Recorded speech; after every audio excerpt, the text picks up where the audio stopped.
দোকানও থাকি না, দোকানটা ওর উপরে চালায়, কোনো হিসাব মিসাব নাই, ঠিক নাই। ইমন, এদিকে আসো তো। বস, ইমন, আমি তো দোকানে থাকি না, 2 মাস ধরে এই দোকানের কোনো হিসাব কিতাব সঠিক ভাবে পাইতাছি না। এই যে দোকানের ভিতরে যে লাভই খুঁজে পাই না। আমি তো চাকরি করি, তুমি তো জানো, আর তোমার তো এই দোকানের সবকিছু দায়িত্ব দিয়ে দিছি। তো তোমার বুঝলাম না। ইমন, হ্যাঁ বস। তুমি কি আমার কথাগুলো কিছু শুনতাছো? কেমনে বলতো? লেখা আছে তো বস। আচ্ছা ঠিক আছে, তুমি কাজটা শেষ করো, যাও। Yes boss. ভাই, আপনি এই চুলটা আছে না পরে উঠাই দিই, দেখতে সুন্দর লাগবে। না ভাই, আমি যেমনি কই সামনে কাটেন। দেখছো, পাশের মতো এটা সামনে কাটতো, ওই আমার মুরগি মতো কাটতো। এই ওর কথা।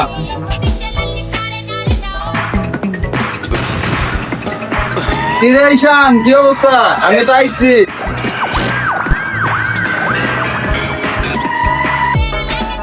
আইসো চাস্তু ভাই, বল কথা আছে। চাস্তু ভাই, এ হইলো আমার দোকান, বুঝছোস? আসলে কি কমু, কয়টা মাস ধরে দোকানের অবস্থাটা খারাপ। দোকানের কর্মচারী আছে একজন, অবস্থা ভাই একটু বেশি। আসলে ওর লিগে দোকানে চলে যাবে। তুই আইসোস চাস্তু ভাই, আমি খুবই খুশি হয়েছি। ওর তোরে আমি দোকানের কাজ কাম ওরা হিগাই দেবো, তারপরে যা করণের একটা করবো, বুঝছোস? ইমন, আমার চাস্তু ভাই গ্রামের থেকে আয় দাদা, কি অবস্থা? এখন কত হইতেছে, ওরে কাজ কাম শিখাই দিতে হইব। ইমন, ওরে কাজ কাম শিখাই দিতে হইব। একটা মিনিট। একটু ওরে ওরে একটু কাজ কাম না শিখ। ঈশান, একটু বল, আইতাছিস। চাস্তু ভাই, তোর তো গ্রামের থেকে কাজের লেগে লয়ে আইলাম। এতদিন তো কাজ কাম করলি, কাজ কাম তো সবকিছু শিখছসি, সুতরাং কোনো কিছু তো তোর আর বাকি নাই। এখন তুই কি বুঝলি কদেই?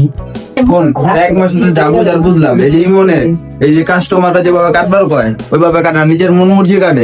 এই কাস্টমাররা চিল্লা ফাল্লা করে, অনেক কিছু করে। এই ছোট দোকানে 5 জন লোক দরকার নেই, 4 জন লোক রাখ, ইমনে বাদ দেন।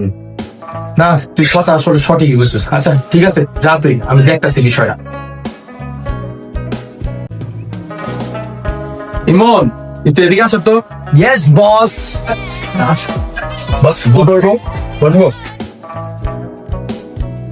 ইমন, তোমার আমার কিছু কথা আছে বলো। কোন বস? আসলে ইমন, আমার দোকানটা তো ছোট, এতগুলো মানুষের তো কর্মচারী তো আমার দোকানের দরকার নেই। বস, এটাই কিন্তু আমি ভাবতেছি বস। না ঠিক আছে, তুমি ভাবতেছো, তা আমি চাইতেছি যে এদিক থেকে একজন কর্মচারী বাদ দিয়ে দিই। হ্যাঁ ভালো বস, আগে চালাইছি না আপনার আমি। না ইমন, এবার বিষয়টা একটু ভিন্ন। আসলে আমি চাইতেছি যে তোমার বাদ দিয়ে দিই। তুমি ইমন যা হিসাব কিতাব পাইবা, আজকে আমার লোকে হিসাব কিতাব রাত্রে করে লইবা, 1000 টাকা পাইবা, ওই সকল টাকা লইয়া তুমি যাইবা। বস, আপনি দুষ্টামি করতেছেন বলে। নাই নি, এটাই সত্যি কথা। নাই মো, এখন আর তোমার আমি রাখা পারতাছি। বস, আমি যদি অন্যায় করি আমার একটা থাপ্পড় দেন না বস, একটা থাপ্পড় দেন বস। না না না, আমার কথাটা শোনো তুমি। আসলে আমাদের দোকানে কর্মচারী বেশি হয়ে গেছে, তারপর দোকানে লাভ লসের একটা বিষয় আছে, এর মধ্যে আমি তোমার রাখতে পারবো না। তোমার যা যা হিসাব কিতাব। ভাই বস কি কয় ভাই? বসের একটু বুঝান না ভাই। ভাই তুই বল। বস স্যার, কোনো আমার বলতেছে আমার আপনাদের পায়ে ধরি বল। না না, তুমি বস, আমার হাতি দেন না বস। আমার কথাটা শোনো তুমি। তুমি ভাই, তোমার যত হিসাব কিতাব আছে সবকিছু নিয়ে তুমি চলে যাও।